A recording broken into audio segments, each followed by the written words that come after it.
1, 2.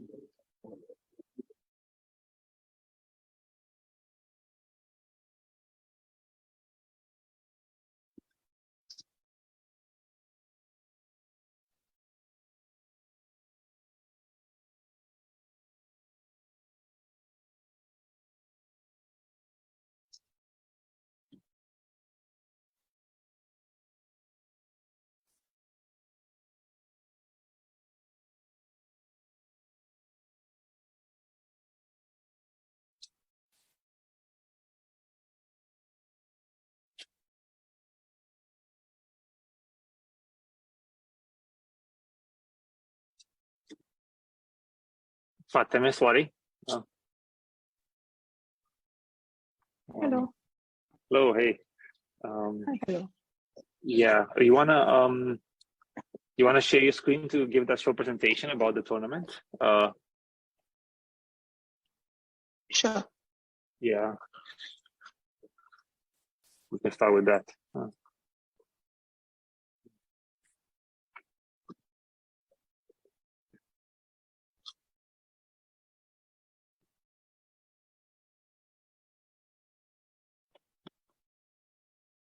So can you see the screen?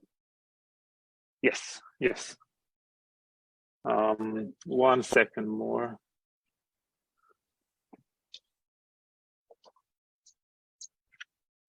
Yeah, it might help if you start the camera, because in case some people cannot hear all the way at the back.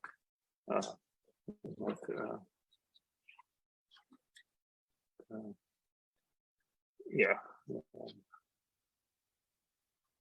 Yeah, perfect. Let me move it a bit more this way.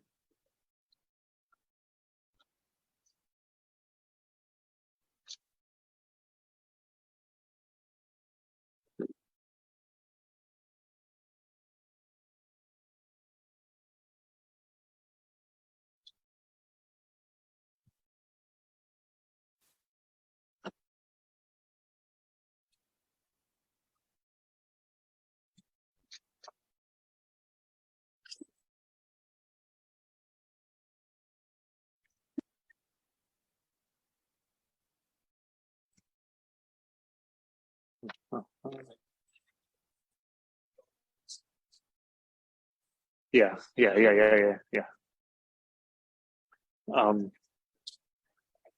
So okay, shall we get started? So 2 short announcements. So one of them is please submit a survey, this SETS, I think survey. So do submit it. I think the deadline is in like 2 weeks, but do submit it as soon as you can. The second thing is we're going to do an overview of the P4, the tournament. So I'll have my TA Fateme give an overview. It's a bit bright, but I think you can see her, right? You can see her video camera.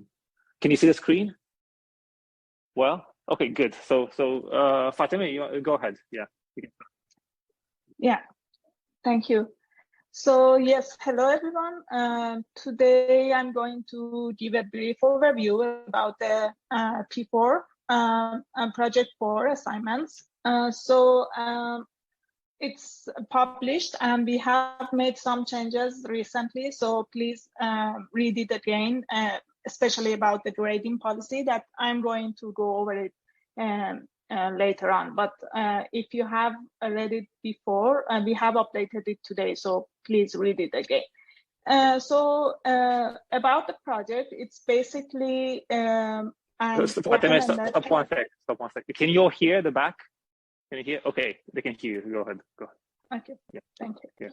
So basically, it's an open-ended assignment, and the way you are going to implement it is that you are going to implement 2 agents, and they act like a ghost when they're on your side of the game, and they turn into a Pac-Man when they go to the other side or the opponent side. And you will be playing against some set of staff agents and also some your classmates teams. And at the end, the very first ranked team will get 1 extra credit, but I will go over in detail about the grading policy. But First, about the deadlines and the different three phases of this project. So the very first phase, which is due on this Wednesday, is basically you creating your team. And we have created the Google forum that you need to fill it with your team name, team motto, and your Cruz ID of the different team members. We encourage you to form a team of 3, since we are going to run it in a tournament way and there would be a lot of teams. We need to limit the number of teams that we are going to run on the server. So please make sure that you have at least 3 members in your team. And if you really have to, you can have the 4th member, but we really encourage you to have it limited by 3. And okay, so back to the so the very first phase is like creating your team by filling this form and also submitting the dummy agent. A dummy agent is provided in the Pacman repo. You don't need to change it for the first phase. It's like you can send it as is. And for the first phase, we are encouraging you to submit it because we want to make sure that you have created your team and you also know how to submit the code. And about the submission, I'm going over it briefly, but yeah, the first phase is about that. And the second phase, which is we will start doing the daily round robin style tournament. So what it means is that every day we will run the tournament, and we will run it during usually during the evening, and basically we will get your latest submission. And we will run it via the round robin style tournament, and we will release the results the day after. So this would be a great opportunity for you to improve your agents based on the results you are getting. You can see your weakness, your opponents, how your opponents are doing that, or how the staff agents are doing that, and you can improve your agents based on the results. Basically, you will see the whole results the very detailed results in a web page. If we haven't run the tournament yet, so I cannot show you the results. But once we have done that, you will access the whole results, and you can download the logs or see your ranking and how many plays you have win, how many plays. How many games you have win, how many games you have lost, and all of that will be available. And if you have any questions about that, feel free to post on Piazza later on that we have run the tournament. Okay, and also we will run the tournament for about 5 days every day. So and by the end of this second phase, the running tournament for 5 days, if your team can beat the baseline team, you can get 2 extra credit points. Any questions so far? Many questions. So it will run every day, every night, and we'll have, yeah, and you have some baseline agents that you have to beat. If you beat the baseline agents, and by beating I mean that you win the majority of games you have played against the baseline agents. And if you beat the baseline agents, you will get extra credit. But it's a very good opportunity. This tournament, like these 5 days tournament style results, give you the opportunity to improve your agents. And so the final phase is that we run this tournament for the very last time, and your final score or your final points would be based on the results you have achieved on that final tournament. So again, all the deadlines are in Canvas, and you can check the deadlines on that. And so part of the final phase is also writing a very short report, about 2-3 pages, and you can explain briefly what you have done, what strategy you have used, how you have designed your agents, and what challenges you have encountered, and these kind of. We don't want you to write a very long report, and there are some here. Yeah, you can see some different topics that you may address in your report. That what kind of questions we expect you to address in your report.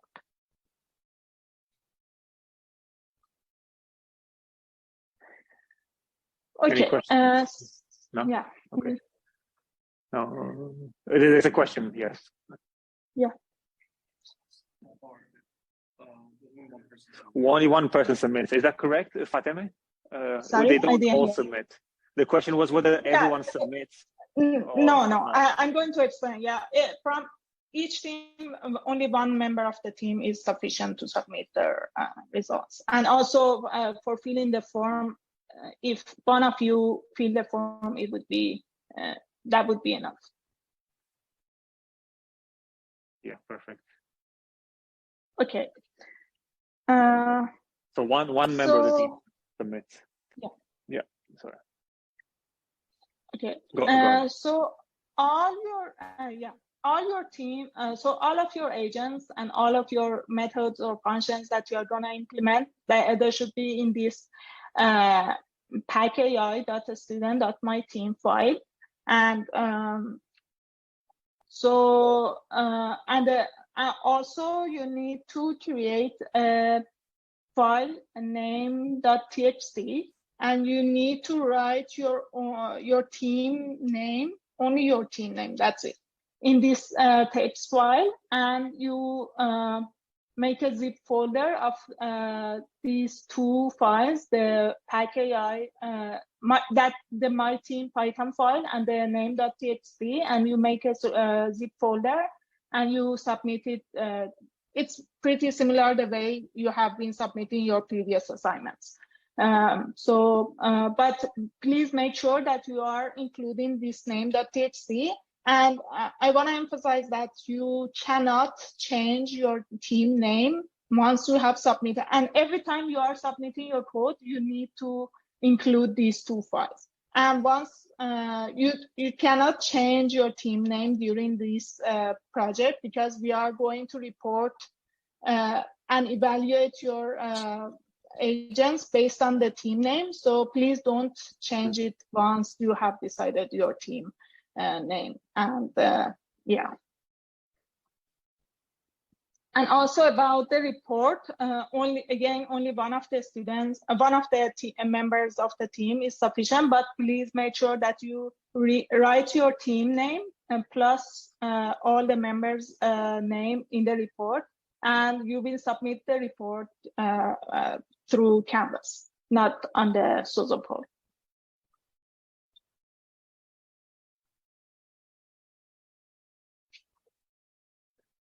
Any other questions? Any question? Yeah. None so far. Go ahead. Okay. And about the team name, it should be unique. So if we see that two different teams has same name, we will get back to you and ask you to change the name, because we need to have a unique name. Every team should have a unique name.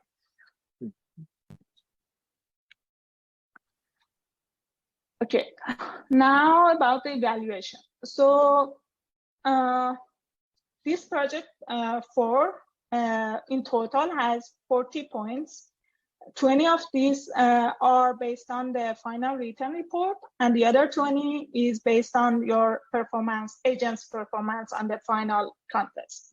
About the report, if you, again, I have mentioned this before, if you write a reasonable report and you will, you address these kind of questions, you will probably get a full credit. But please, please don't, we encourage you to limit the number of pages by 3 pages, because it would be us TAs undergraduates, we need to evaluate the whole project things in a short time. So we don't want to read a very long report. So we encourage you to be brief, but be exact about what you have done to design your agents. And the other 20 points is based on your performance in the final tournament. So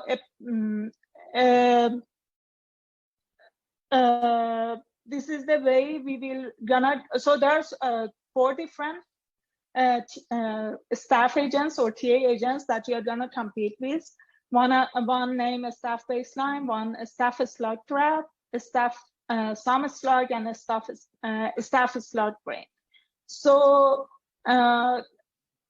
previously these project was like very graded in a very competitive manner. So it was like the different teams were competing with each other, and only the first team was getting the full credit. So we decided not to do that, because we have heard that's not fair to everyone. So in this new grading policy, every team has a chance to get the full credit, to get the full 20 credits.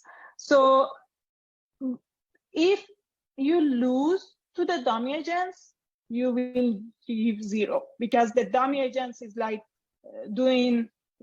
selecting random action and do that. So if you are acting worse than random, you will get 0. So, and the dummy agents is already there, so you shouldn't get lost to the dummy agents. But if you beat the staff baseline agent, you are guaranteed that you get the 10 points from the 20. So, and again, by beating, I mean you win the majority of games.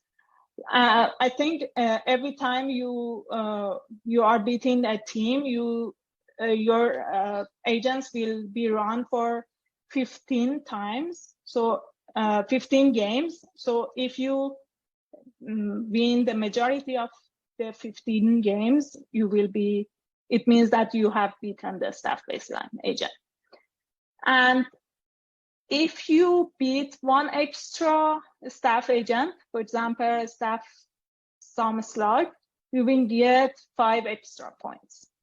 And if you beat 2 staff agents plus a staff baseline, you will get the full credit 20. And if you weren't able to beat like staff baseline plus 2 other extra staff agents, you still have a chance to get the points based on your ranks competing with your peers in the class. And we have reserved 1 extra credit point for the very for one team that has ranked 1 in their last tournament. Any questions? Any questions? So you'll be evaluated both on the staff agents, but also, well, there will be some also an element also compete against each other, but and you'll get only 1 extra point for the number 1 person in the team. Okay. Okay. Yeah, so it's like you don't need to compete your peers anymore, but you still have a chance. Yeah. But in this case, you are free to discuss with your classmates and with your teammates, and also on Piazza, if anyone asks a question and you know the answer, feel free to answer them, because it's not we want this to be a friendly manner, and everyone enjoy the class and enjoy this project, because like if you know the answer, you don't need to hide the answer. So yeah, feel free to help each other. Of course, not with code sharing, but anything else, conceptual ideas, that's totally general idea or any encouraged, actually. Yeah. So yeah, the rest is it's the same as the previous assignments, that how you need to I think it's very exactly the same as the previous assignment, how to run the Python code and extra, and also you have seen that there are the layout is like partitioned into the red and blue parts, which half of it is your side and the other side is your opponent's side. And I think so there are like 5 default layouts, but during the games some layouts are generated randomly, so you cannot hard code for a specific layout. Your code should be general like general idea how your agents should work, not to very specific layout. And yeah, it's the rest is explaining how. So it's like if you I think that the red team scores are positive, so it's based on how many food you have eaten from your opponent's side, and the blue team scores are negative. And if you, by the end of the game, if these two scores summations are 0, it means tie. And yeah, you don't get any score if the Pac-Man has been eaten. But if your Pac-Man agent is eaten, the Pac-Man agent will start from the start position. And yeah, feel free to read all these info and ask us if you have any question on the Piazza. But it's very detailed on how the winning and how the scoring is happening. And this is how you can run the code on your local machine. And also, yeah, this one I have already explained that there are some random generated layouts that you're gonna play on, and so please be aware of that. And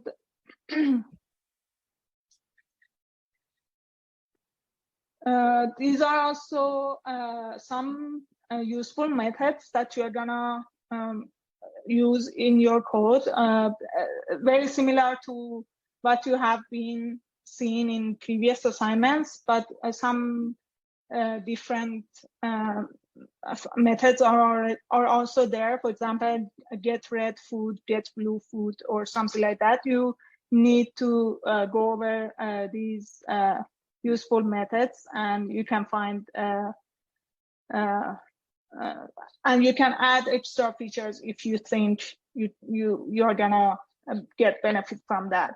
Feel free to add define extra features. But again, all your code should be in that myteam.python file. So any added code should be in that file. And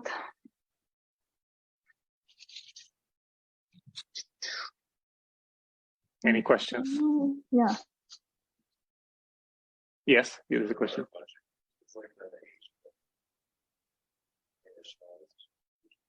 Between games, the question is, does the agent get reinitialized after the game ends, or in between games? What do you mean by in between games?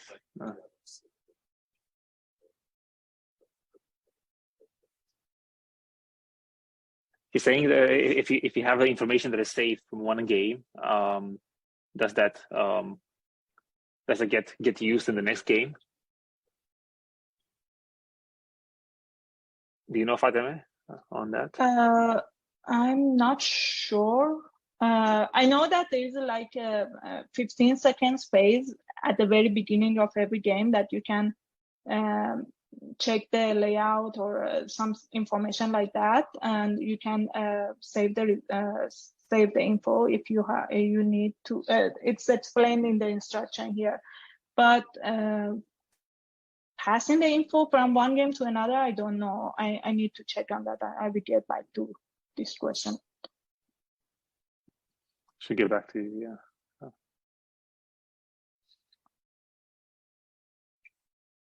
Any other questions? No. Okay.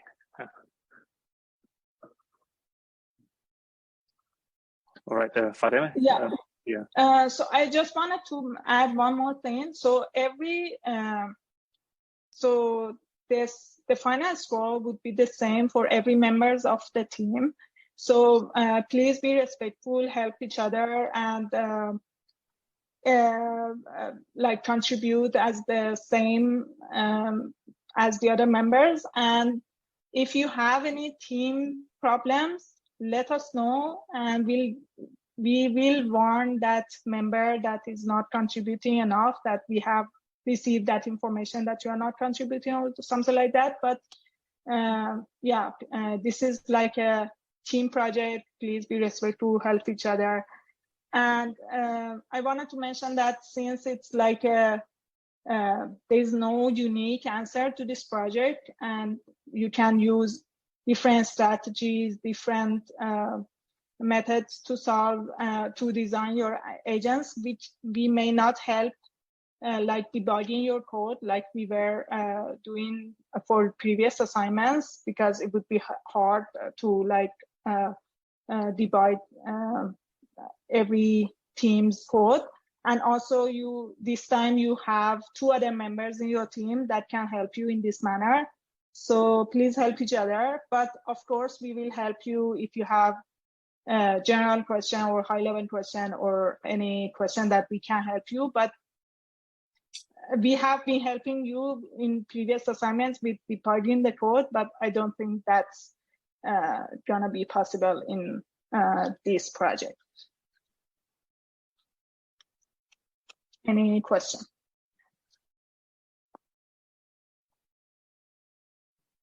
Yes, there's a question there.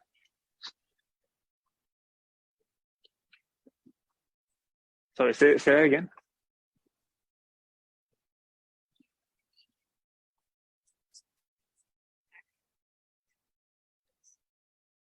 Any agents that that require training will not be good. Will be good for this or not? You say will not. Oh, I see. So yes, the question is if because the data might be reset every time, or like the maze, let's say the maze layout, then they cannot potentially use any learning agents for this, like Q-learning based strategies.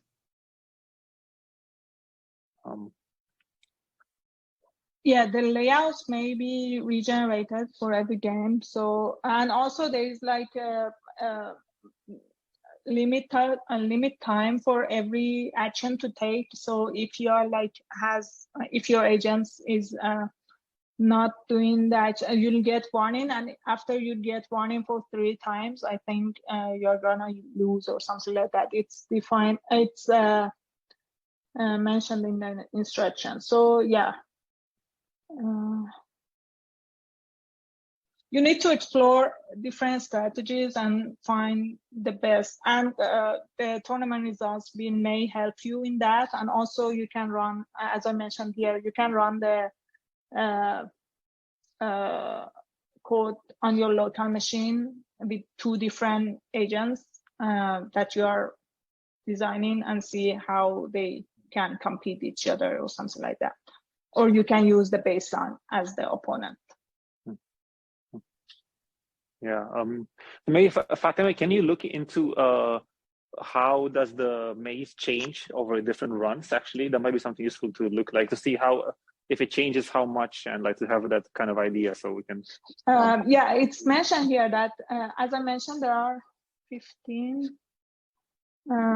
This is a set of 15. Yeah. Like so layouts. I see. Yeah, 5 games are with the default layout, and the other 10 games are with the random generated layouts.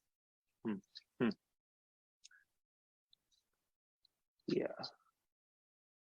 And do they have control over which layout comes next, the next game? No, but at the beginning of every game, they have like 15 seconds or so that they can see what layout has chosen. What is the layout on it? I see.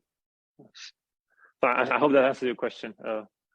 Yeah, on the layouts. Okay, any other question? No. Okay. Anything else, Fateme? That was it. That was it. Okay, great. Thank you so much. Maybe let's ask everyone in the class. So, how many of you have formed a team of 3? How many of you are in a team of 3? I see. So, around half. So how many of you are in a partial team, like sort of 1 or 2, and you're looking for more members? Okay. There's some partial teams, so you can kind of see each other now in the class and kind of, yeah. And I think there is an option on Piazza that you can look for team members or something like that. You can post on Piazza and find each other. There's some somebody has a question, yeah? Piazza, I had we could form two comparisons.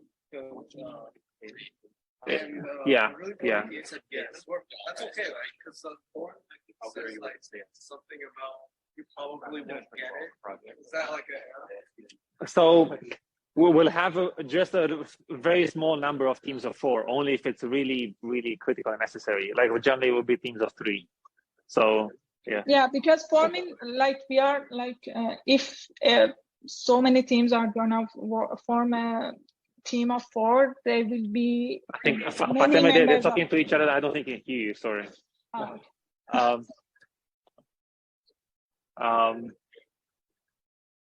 Do you want like a few seconds to talk to each other about the teams, or do you want to keep going? You want a few seconds?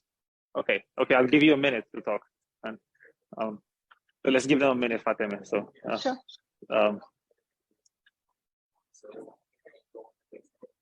I think they're kind of making teams and stuff right now. So yeah.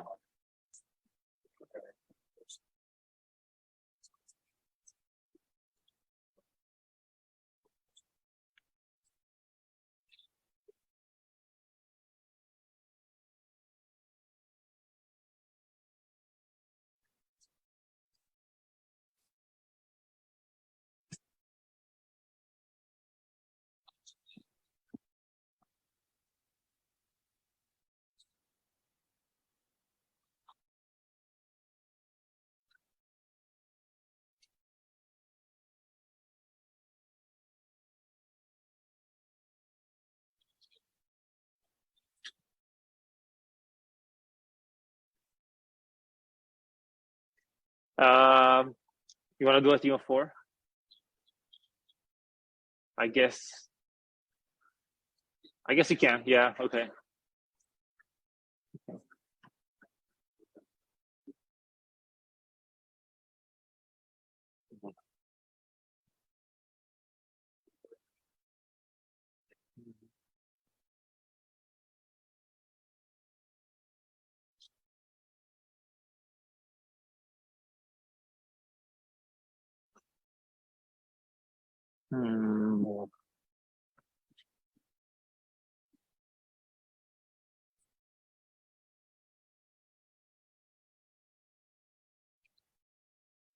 Okay, shall we continue? I know we have. Yeah, let's. I think you have time. We'll have a short break actually, and we'll.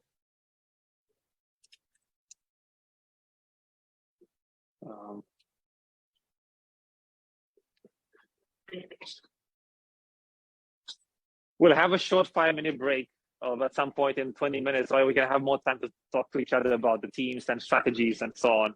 How does that sound? Is that good?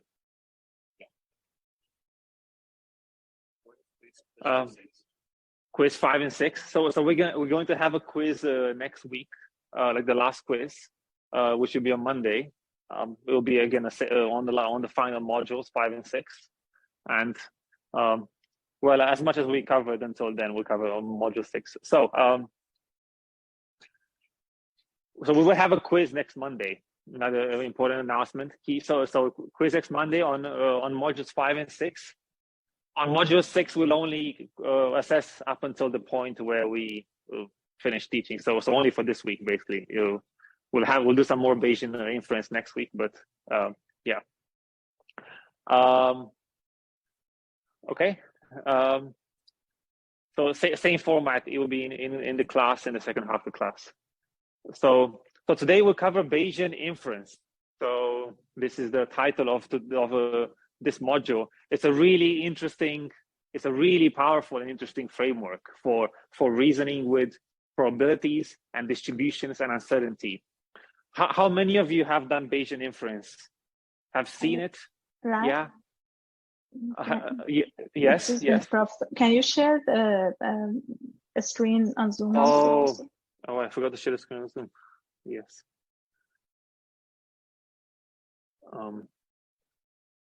Yeah. Thank you. Can you see now? You can see. Yeah.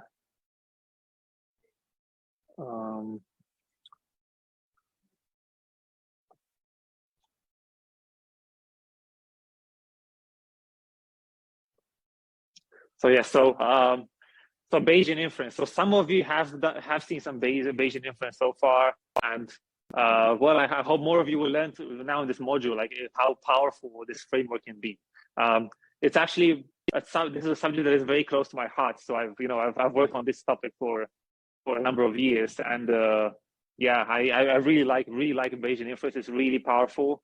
It can do a lot, and yeah, and almost any kind of method can be cast as a Bayesian method. Basically, any sort of like neural net. If you have a neural network, then you can cast it as a Bayesian neural network. For example, if you have all this kind of stuff, like all these kind of methods, you can add Bayesian inference to them. So let's see what. So we're going to cover several things. We're going to do a review of probabilities. We're going to talk about probabilistic models. We're going to talk about independence of random variables, about Bayesian networks and what they mean. We'll give examples, and finally, if we have some time, we'll talk about what's called deseparation. Okay, so let's get on to it because we're already late, and I'll try to go through this class, but I think I'm gonna be able to finish because of the intro. So what we have here is that we're dealing with probability distributions in Bayesian inference. We don't have certainty anymore, as we had in logical reasoning. We don't have certainty. We have uncertainty. We don't know what the temperature will be tomorrow, for example. Is it going to be warm or cold? We don't know that. So we have probabilities then. We have uncertainty. So with the 50% probability, it's going to be warm. With another 50% probability, it's going to be cold. Okay? So that's our distribution over the temperature, for example. That will be tomorrow. We also have a distribution over the weather tomorrow. For example, is it going to be sunny? Is it going to be rainy? Or is it going to be foggy? Same. All of these have a certain probability associated with them. So it's going to be sunny with 60% probability. It's going to rain with 10% probability, and so on. So we have a table of such distributions and probabilities values.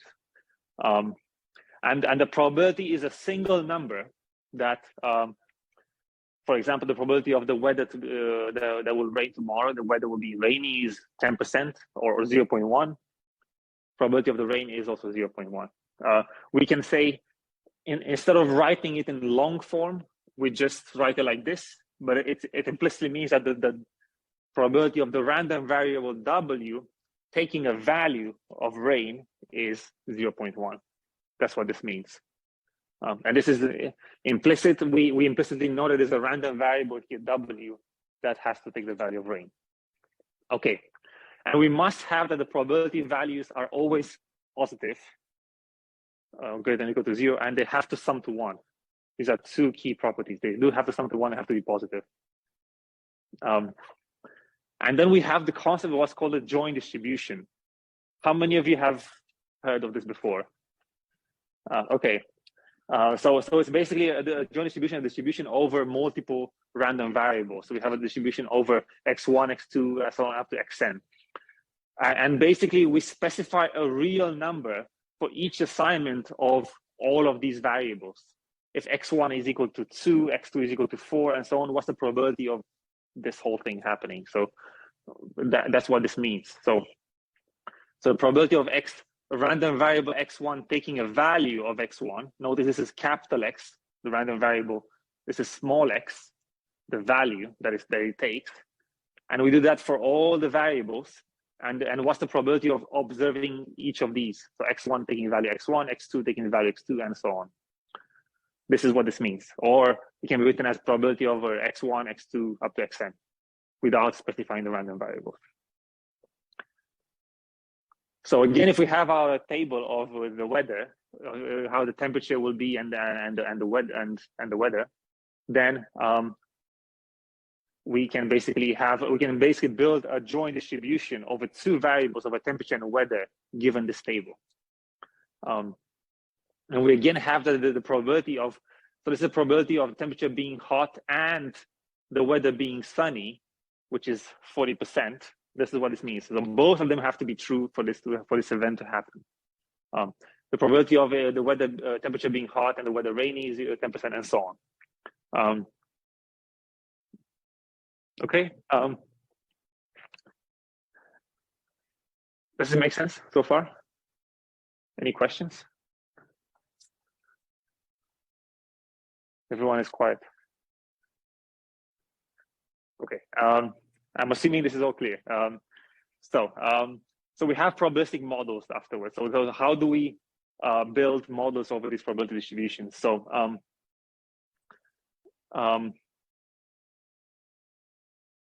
so this is a distribution, for example, over again over temperature and weather that we've seen so far, and we give these assignments and we create a model, like for example, like a joint distribution model, which is what this is what the model tells us. These are for each event we have a certain probability. They have to be normalized, and so on.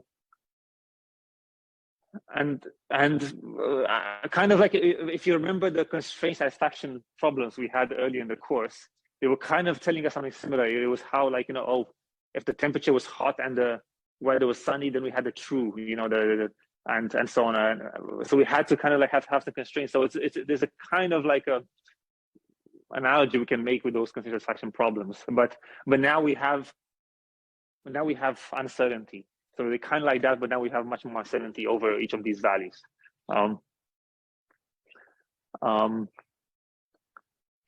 So what is an event now? Well, let's define what a probabilistic event is. A probabilistic event is a set of outcomes to each of these random variables. So, for example, an event could be that what's the probability that it's hot and sunny? Both of them together create an event. So then hot and sunny would be this one, 40%. Another event could be that probability that it's hot altogether, regardless of, so that the temperature is hot, regardless of what the weather is. So in that case, we have to take both of these entries, both 0.4 and 0.1, and sum them together. And that event comprises both outcomes. When the weather is can be both sunny and rainy, because we don't care in that case. So this is 0.4, whereas this one is 0.5 now, because we have 0.4 plus 0.1. And so these are different events, what they called. And for each event, we have to sum over all the possible outcomes that comprise that event. What's the probability that it's hot or sunny? That's another event we could have.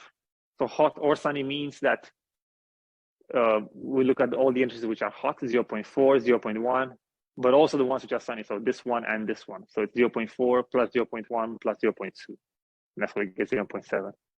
So each of these can be events.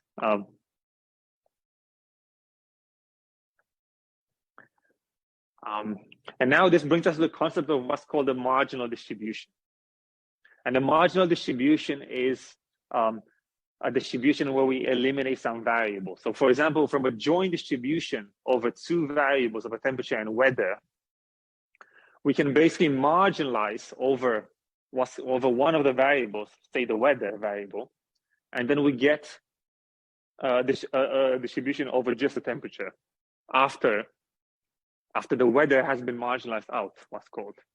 So it's been marginalized out. So and the formula for getting that is basically that the probability distribution over the temperature now is a sum over all the values, this W, all the weather variables, over all the values that the weather variable can take of the joint distribution of P of T comma W. This is what marginalization means.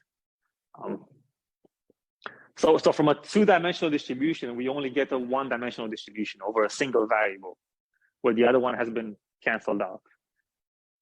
And the same thing, for example, we can marginalize over the other variable, or instead of over the weather, we can marginalize over the temperature, and we get a unimodal distribution only based on the weather. So here, after marginalizing over temperature, we get the distribution over the weather. So how do we get these numbers? So we simply, again, we've applied the equation and we sum up over all the values. So for temperature equals hot, we take the two entries, we sum up over this and that, 0.4 plus 0.1, which is 0.5. Same for the cold, we also get 0.5.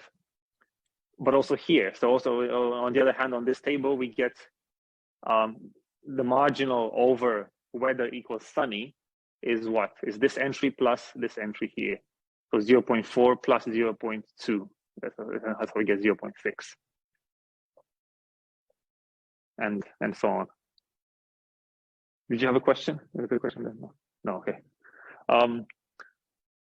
So notice how these are still distributions after we marginalize. They still sum to one, these entries, and they are also positive. They always, you never have negative probabilities after you apply these operations. So it's a well-defined distribution.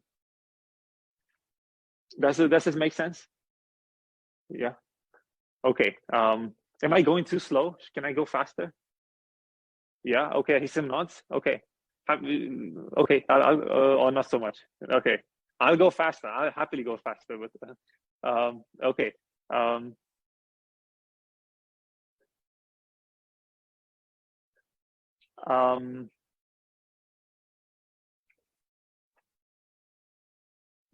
Let's do a short visualization on the board.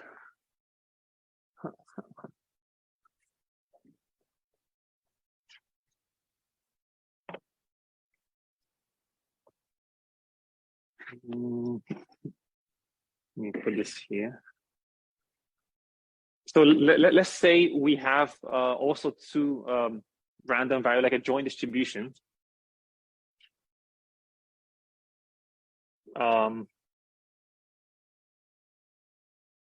Let's say we're analyzing medical data, and we have patients with two variables, like let's say age and gender. Let's take something like that, and we have some kind of so we have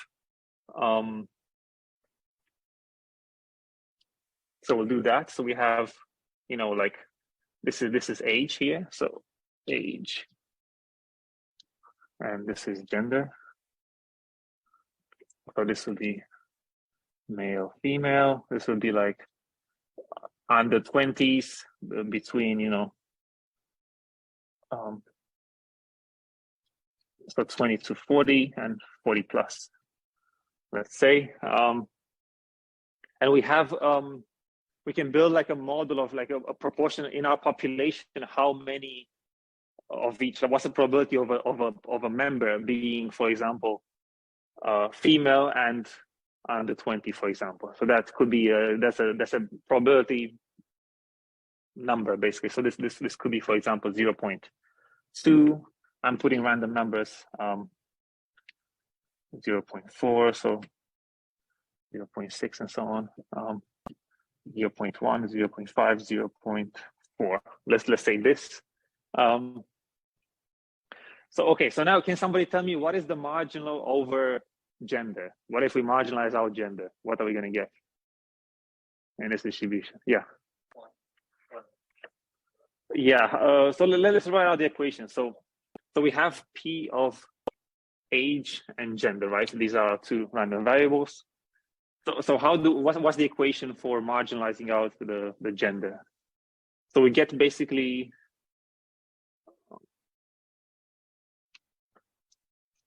P of A.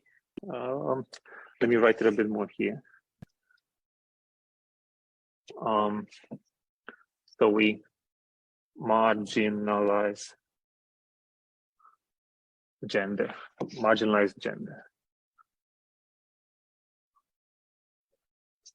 So we get a distribution over what if we marginalize the gender variable? Over what? No. If we marginalize gender, the G variable, we get a distribution over A, over the other one. We always get, because this one sort of cancels out and we get a distribution. So we get a distribution over age, a marginal distribution over ages, which is a sum over gender, over G, gender to be male or female, of P of G equals male and age. No, sorry, just like that. G comma A, just like that. So here gender could be male or female. Can take both of these variables. Can you all see? Yeah? Yes.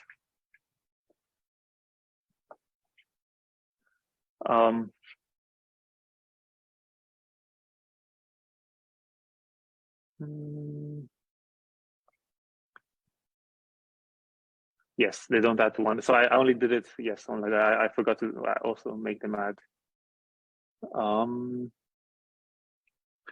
Yeah, you have to come up. These numbers have to for them to be well formed. They have to basically add to one both on the columns and on the rows.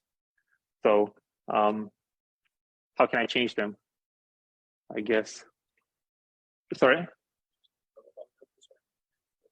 Everything has to add up to one. So yes. So what you could do? You could they sum to 2, right? So you can divide by 2 each of them. So I can divide by the whole sum. It's a bit more complicated because they have to add also this sum has to add to 1. If I not necessarily, actually, no. The total has to add 1, yeah. So it's 0, 0, 5, 0, 25, 0, 2, 0, 3. Yeah.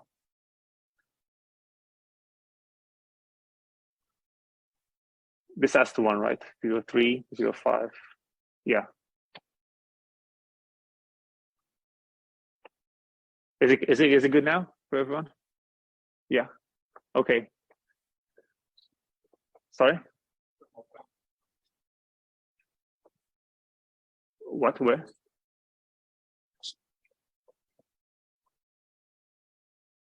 Oh.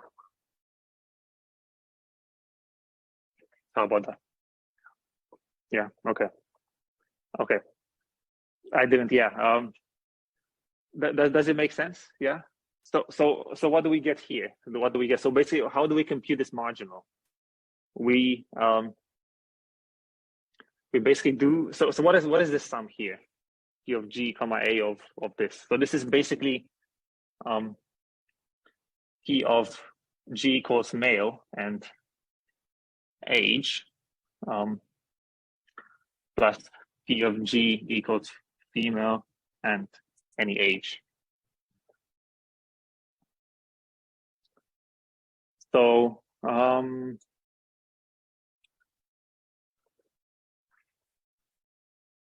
so P of A is again is like is a vector. We get values for each of these. Basically, we can plot it out like here. So let's try to plot it out. So we do the marginal P of A. So this is, no, sorry, this is PG here. This is going to be PA. So we simply sum them up. So it's 0.15, 0.45, 0.4.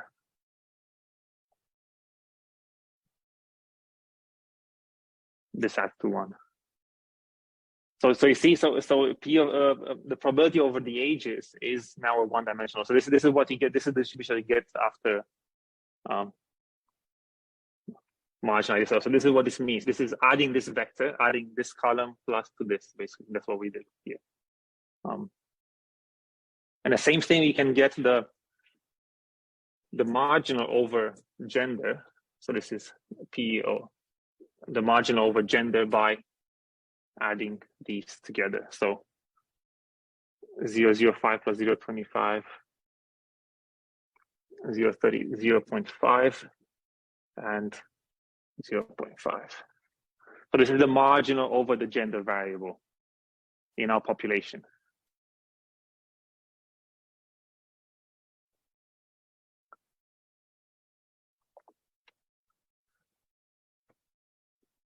So they don't have to have the same dimensionality, first of all, when this happens. So you see how one variable has 2 elements, the other one has 3.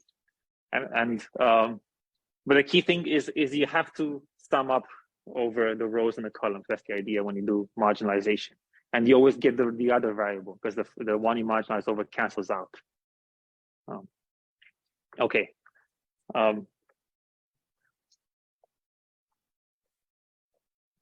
Is that clear? Is that example clear?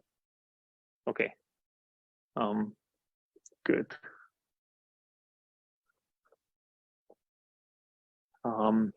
So conditional probability. So what is now a conditional probability when we say that? So conditional probability is given by the definition. So the probability of A conditioned on B is basically the ratio between the joint probability A and B and the marginal over B, the probability over B only. And we've seen the marginal before, P over B. So if you think about it from the Venn diagram, so P of A given B, this is P of A and this is P of B. So P of A given B is basically, if you're just in a set of P of B, what's the probability of observing A given that? So it's basically this thing divided by the whole thing by P of B, basically. That's what that means, P of A given B from the Venn diagram. But probably I find it much simpler to just think of it from the math equation. Usually the maths tells you everything. So that's sort of like sometimes the simplest way to think about it. Sometimes also, but in general, the truth like is the math in the mathematics. If we have a table again of the temperature and weather that we've seen earlier, what's the conditional probability of the weather to be rainy given that the temperature is cold? What is that? So we simply have to look at only the columns where our condition holds. So the temperature has to be cold, these two lines. And we find out what's the probability of the weather to be rainy. So it's 0.3 divided by the sum of these two. 0.3 plus 0.2. This is what a conditional probability is. I know some of you might have seen this before, but we're going through them right now quite carefully, so it's all clear to everyone before we go to more advanced topics. But we go to very fun things in a bit. Okay. So conditional distributions are also distributions. They're also well formed. They variable sum to 1 and all that stuff. And so here, for example, this is the joint distribution of the temperature and the weather. The conditional distribution of the weather, given that temperature is hot, is, again, it's a one-dimensional distribution over just the weather variable. And for example, for the temperature is hot, this is 0.4 divided by, and if the weather is sunny, then it's 0.4 divided by 0.4 plus 0.1, which is 0.5. So that's how you get 0.8. And same for rain is 0.2. is because you only take these two numbers and you normalize them so that they sum to 1. Does that make sense? With normalization, so you have to normalize them to make it a distribution. And the same thing for the probability of the weather given that the temperature is cold. You take the cold ones, so these two numbers. So this is a subtable that contains only the cold variables, and you have a probability of the weather being sunny 0.4, the probability of being rainy 0.6, and you get that from these numbers that have been normalized, so they sum to 1. So you divide by this sum by 0.5.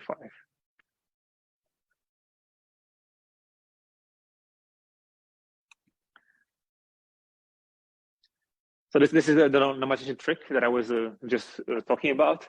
So if you have a joint probability table of a temperature over 2 variables, let's say, you can basically select, if you want a condition on the weather being rainy, for example, you just select the entries which have whether in the rainfall, in rainy, and then you normalize them. So like this, if there's 0.1 and 0.3, you normalize them, you divide by their sum by 0.3 plus 0.1, so that's 0.4, and that's how you get these numbers. And they have to sum to 1, and then now they sum to 1, so they are a well-defined distribution.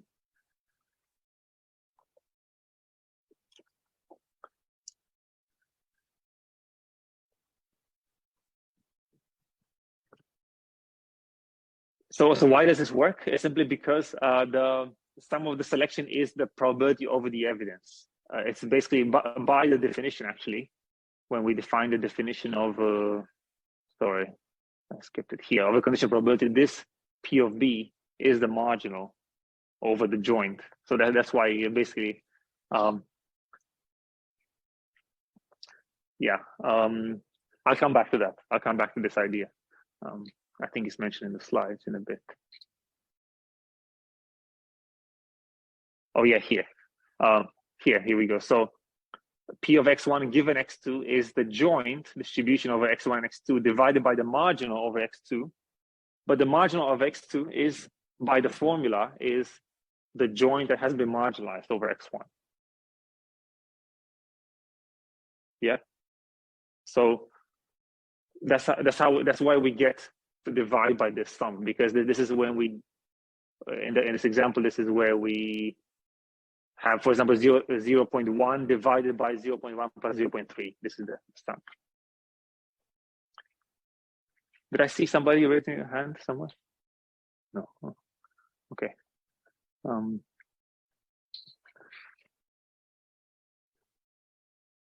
Do you want to take a short 5-minute break now before we continue? Okay, let's do that.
Yeah.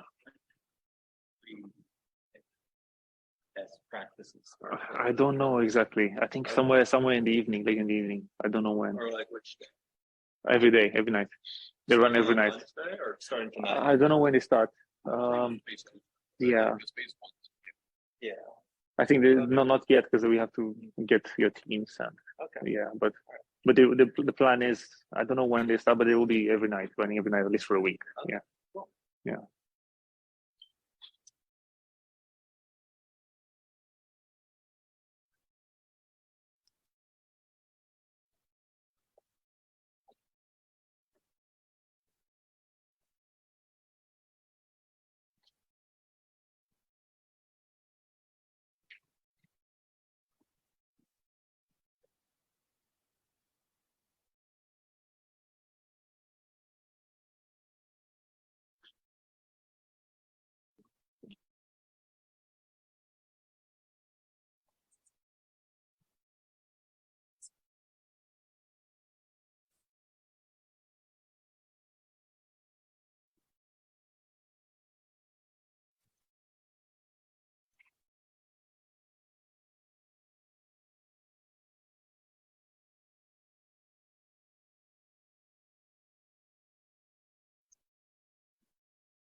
Okay, shall we continue? I don't know if I don't know actually if it was clear if Fatima mentioned, but the deadline for the tournament is next week. Is the final day of class actually. So the deadline for submitting I think you'll have to submit agents. You can pretty much submit agents anytime and as many along the way, but basically we'll need the results by the final day of class because that's when we'll look at the leaderboard and sort of and announce the result back then. So that's I think next week on Thursday. Is that the final day of class? Yeah, that's next Thursday. Yeah, next Wednesday. Sorry, yes, next one. And we will have a final as well. Yes. Yeah. So okay.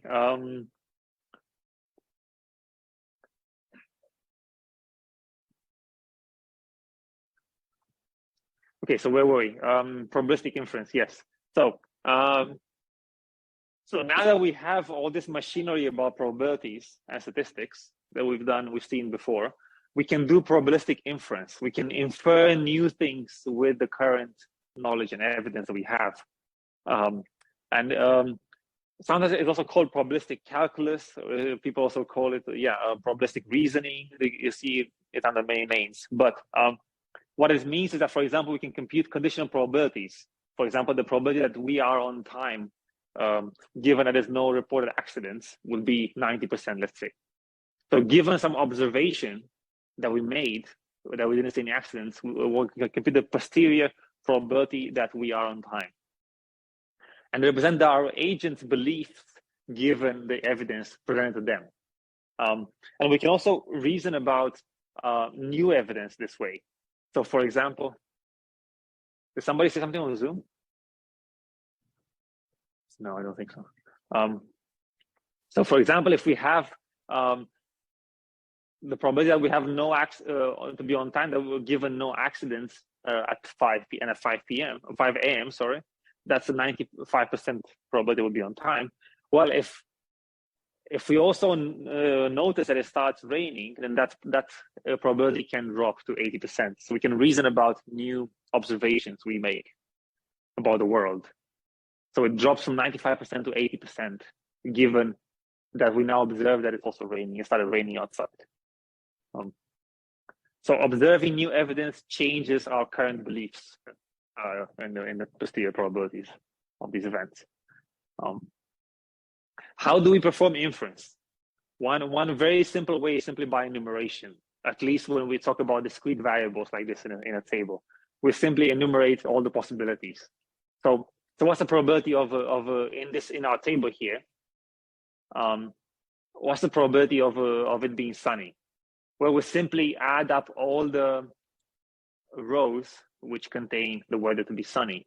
So it's this one, 30%, 10%, 10%, and 15%. That gives us 65% probability. What's the probability? What's the probability that it's sunny given that it's winter? The current season is winter. Probability over winter is 50%, because we have 4 out of 8, so that's 50%. 4 out of 8. Probability of the joint probability of it being sunny and the season being winter is 25%. Because how many entries we have with summer and with winter and sun, we have 2 out of 8, so that's 25%. And what's the conditional probability of it being sunny given that it's winter? It's simply the joint divided by the marginal. So it's 0.25 divided by 0.5. Yeah.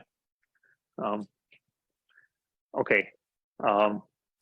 The probability of it being sunny given that it's winter and hot also. So now we have the probability of observing sun that gives us similarly a value of 0.6, 2/3 basically. Yeah, okay.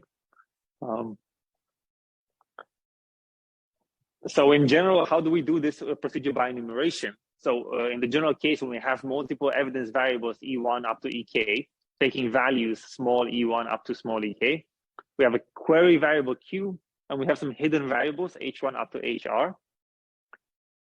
So we want the posterior probability over Q given, so conditioned on E1 up to EK on our evidence variables.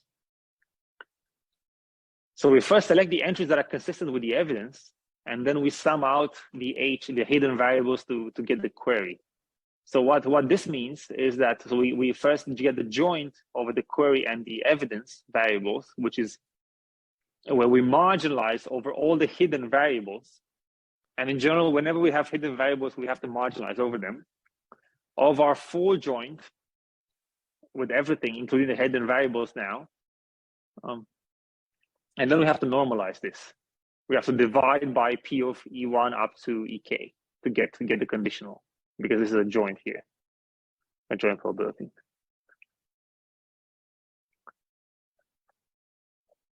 So of course, there's some obvious problems with this, because the worst case complexity for this would be d to the power of n here. So d is the number of, so first of all, n is the number of variables we have, and d is the domain. So how many values each variable can take. So if all our Boolean variables, d would be 2. So we have 2 to the power of n, which is a exponential complexity. So it's bad. It's bad to do it this way, because we don't have, especially when we have very large n here, then we cannot do it easily. So we'll come back to how to do it better. Now the product rule of so this is basically, so from the definition of the conditional distribution of x given y, this was by definition was the joint divided by the marginal. We can basically move p of y on the left side of the equation, and basically we can get that the joint distribution of x and y is the conditional of x given y times the prior over y, p of y, or the marginal over the variable y. Okay. So we haven't done anything too complicated here. We just moved this on the other side. So as an example, if we have p over w of the weather, this is the marginal over the weather to be sunny or rainy. This is the conditional of d given the weather. So if it's wet or dry, if it's dry or not, then we can compute the joint distribution of it being dry and the weather to be simply the product of the two, the marginal over w times the conditional of d given w. So we simply multiply them out. So that means to get the joint of it being the wet and sunny is 0.1 times 0.8 here. So that's how we get 0.08. And same for the other ones, the other entries. Okay, and this brings us to the chain rule. So this idea. So basically, if we have multiple random variables, let's say x1, x2, x3, we can basically write them as a product of conditional distributions. We start with one of them, say with x1. We start with a margin over x1, and then we get the times the conditional of x2 given x1 times again the second conditional of x3 given the previous two, x1 and x2. This is what is called the chain rule in probabilities. And in general, for the n case, if you have the joint probability over n different variables, x1, x2, up to xn, is a product over I of all conditionals xi given x1 up to xi minus 1. So we choose an ordering from 1 up to n, and we simply condition them one by one like this, and we take the product over all these probabilities. Okay. Okay, so this brings us to the most important rule in probabilistic reasoning, which is Bayes rule, or Bayes theorem. So,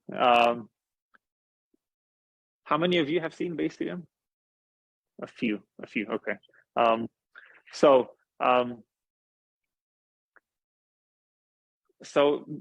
there's two ways to factor a joint distribution over variables. So it's like this. So if we have a joint distribution over x and y, we can first marginalize over y and then take the conditional of x given y, or we can marginalize over x and then take the conditional of y given x.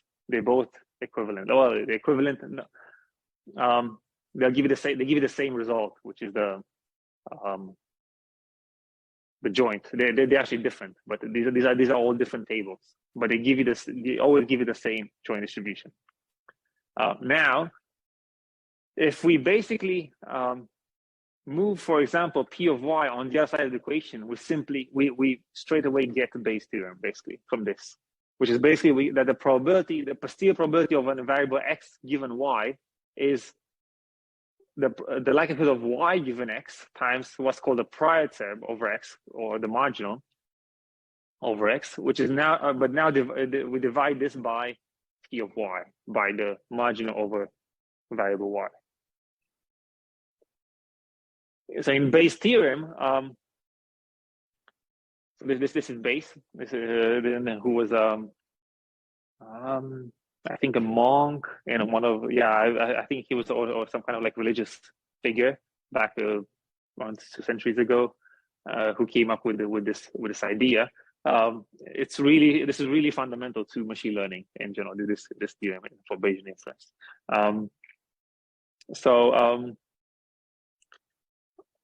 Let me say a few words. So this basically, this x is called the posterior variable, and so this is called the posterior of x given y.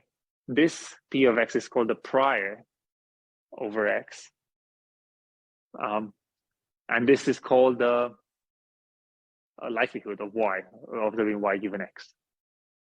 So given a prior over x, we can observe a posterior over, we can measure a posterior over that variable, given some kind of observations here. So these are some observations y that we made. We'll see some examples soon. So why is it helpful? It's mostly helpful because it lets us build a conditional from it to reverse. And in general, sometimes one conditional, like for example, maybe this posterior could be hard to compute, but this one will be much easier. For example, the other conditional will be much easier. But in general, so you can use it for so many things. Like for example, these variables, x's and y's, could be like what we had here, like some kind of like scale of variables about age, gender, and so on. They could be even high dimensional structural data. Like for example, they could be images or sounds. So I've published work on using this, for example, this theorem where x is are images. For example, brain images in medicine. So you have to so you basically find posteriors over images, over all the values of each pixel, basically, and how and that gives us solutions, for example, to image reconstruction problems. You can basically enhance the quality of MRI scans and do all kinds of things, for example, with this kind of theorem. So it has a lot of practical applications. It's in the running for the most important AI equation. Yeah, so I'll stop here. Any questions on Bayes' rule? Does anyone not understand it? Shall I explain it again? Shall I give an example, maybe? An example? Okay. Off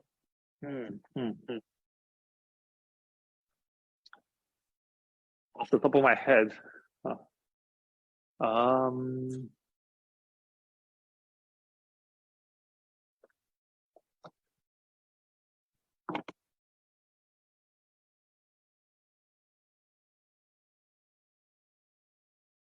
Maybe on this.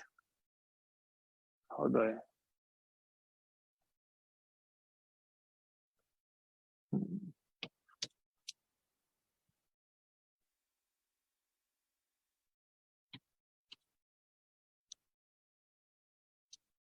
I'm trying to come up on the fly. I didn't have an example prepared, but if we compute the posterior over age given gender here, so by Bayes' theorem, this would be the likelihood of gender given age times the prior over age divided by the marginal over the gender.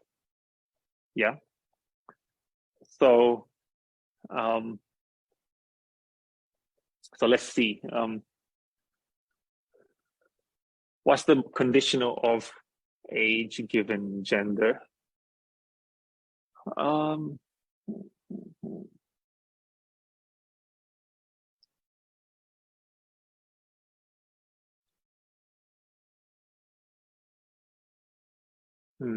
No.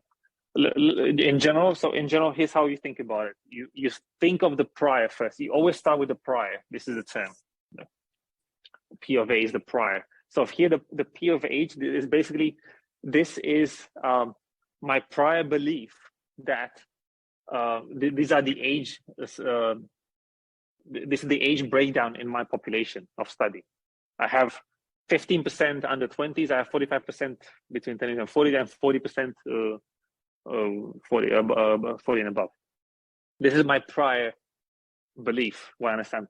Now, if I also find out the gender of the person, or no, of the, yeah, if I know something about the gender of this person, what's going to be my posterior over the ages? What's going to be my, how will my distribution over the ages change if I know, for example, that, you know, the person I'm looking at is a female, for example. So this is what it tells us. So for example, I can compute P of A given, so let me rewrite this with this. So P of A given G equals F. So gender is female. So for shorthand notation, I'll just write given F, just as a shorthand. Yeah. This would be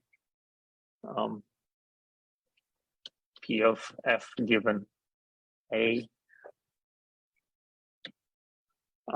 times P of A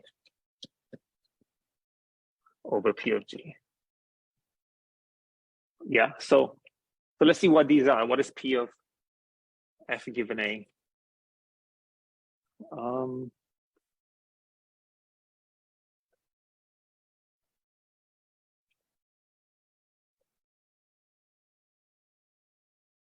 So P of F given A is the probability that it will be female given that we know the ages. So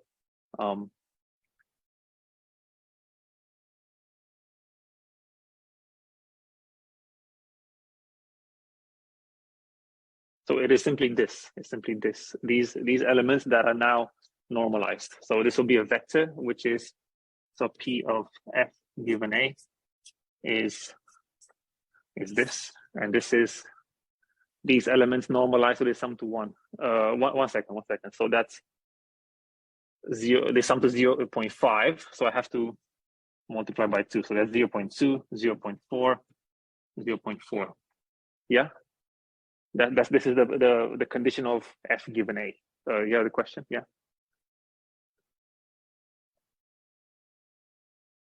Yeah. Sorry. Yeah. You're right. You're correct. Yeah. And that was a mistake. Yeah. So this is the conditional of somebody being a female given this age, given all these age breakdowns. Then we know P of A. And what is the marginal P of F here? What is P of F? P of F is this one. This is P of F. The marginal probability that they are female, it's 50%. So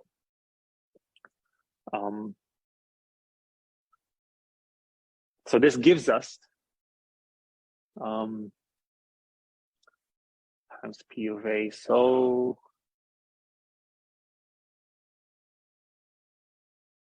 we simply multiply. So this, we multiply them out.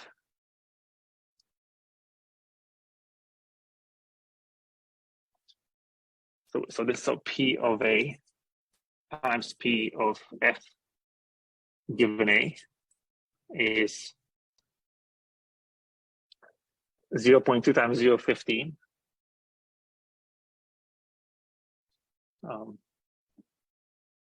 That's what, 0.03.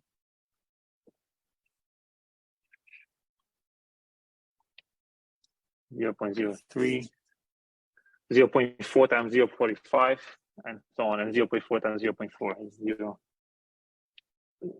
0.16. Yeah, so this is how it looks like, and then we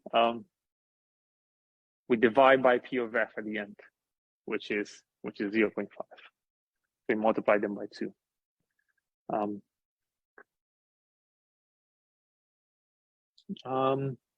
What's 0.4 times 0.45? It's 0.90.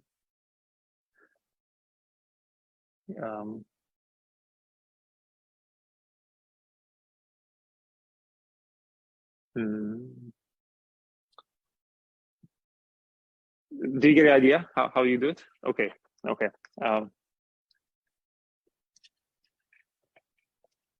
So the idea is we get from the prior, which was initially this, we get an updated set of values that looks like this. It's a different breakdown of the ages. Now that we know that our person is a female, for example. Okay. Oh, we already. How much time do we have? Oh, it's 6:51. Okay. Any questions? Any final questions? Okay, we'll feel free to ask me some stuff after the class, but we'll continue next time. Okay.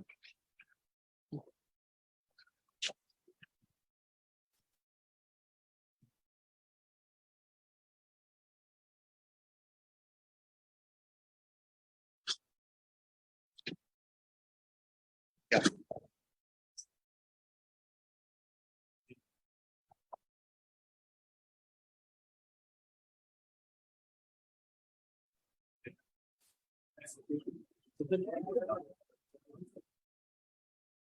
Yeah, you know my thing is really I think that will be yeah,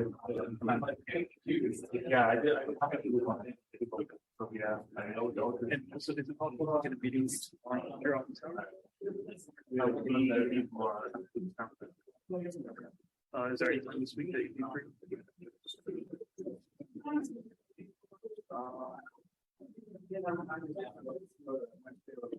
Actually, about and then sort it out. Yeah, okay. Okay, no worries.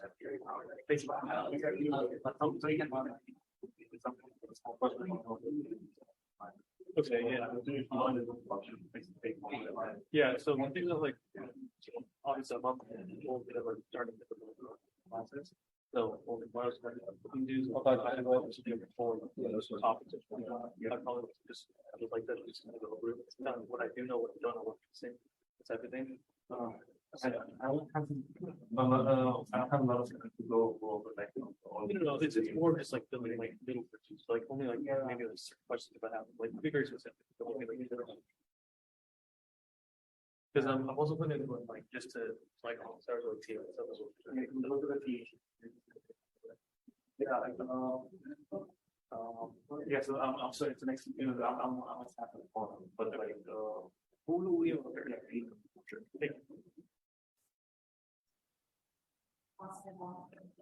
Yeah.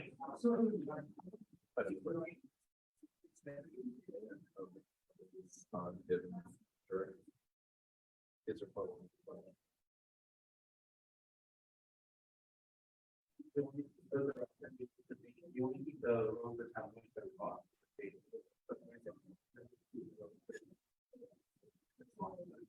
So you don't really do the.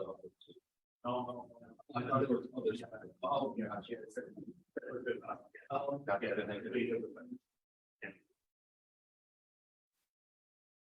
This hours tomorrow, still the normal time. Oh yes, no. So I won't be here tomorrow. Oh, yeah. No, oh, gosh. because I'm going to Stanford. Sorry, so I won't be here. Yeah. I kind of want to double check with the last due date of the assignment for. I want to double check the last due date of the programming for. Oh yeah. I think it's the last day of class. It's on the Wednesday next week. The last day of the class, or like. So it's like our class, or like in general all classes. Actually, I think that with the agents, ask my TAs. But I think if I remember correctly, it's submitting the agents. It's basically the last day of class for submitting the agents. Like well, even a night before, I think you'd have to submit them because they run overnight on Solvable. But the report, the final report, I don't know. Actually, it might be a bit later. That one, I'm not sure. But check on Canvas. Yeah. Not really clear. Yeah. So I know zero time. Oh, the final something. Yeah.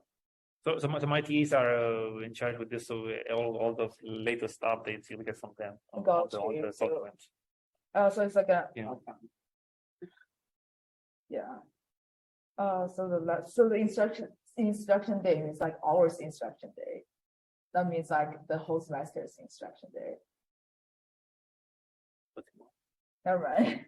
Yeah, just like follow the instruction day, right? Yeah. Yeah. Cool. Okay. Yeah. Thank you. You're welcome. Yeah. Final one here, open book or closed book? Oh, I get you on that. I haven't decided yet. Okay. Depending, I haven't. I have to create a final. So depending on that. Please open it. I'm happy to open. Yeah. It's so hard to remember. No, I definitely don't want you to memorize the phrase. Yeah. So I could even if it's not open book, I could leave it like with a sheet like full of formulas. So you can come a one page formula, something like that. It might actually. So you have a 1 page to write all your favorite formulas from the course. Yeah. Okay. Maybe probably not with laptops though. Probably I'm not gonna allow with laptops, that's for sure. And mobile phones. So what is that means like you're trying to beat the code? Sorry. It doesn't mean like you are actually like planning to beat it to make the final open. I mean close book. It's just kind of a. No, I think I'll allow you with the cheat sheet you create. I think that's. I haven't decided, but I think I'm very close to that basically. Like a 1 page cheat sheet, so you can put all your font. One page gotta be. You can, yeah, up to you. We can have a very small font. I'm happy. Like, I don't mind. Like, kind of Yeah. poster. yeah, that's fine. That's fine. If you can, yeah, take it. Yeah. So the quiz is next Monday, right? Next Monday, yeah. You said the lowest quiz will be 12. or Yes, the lowest.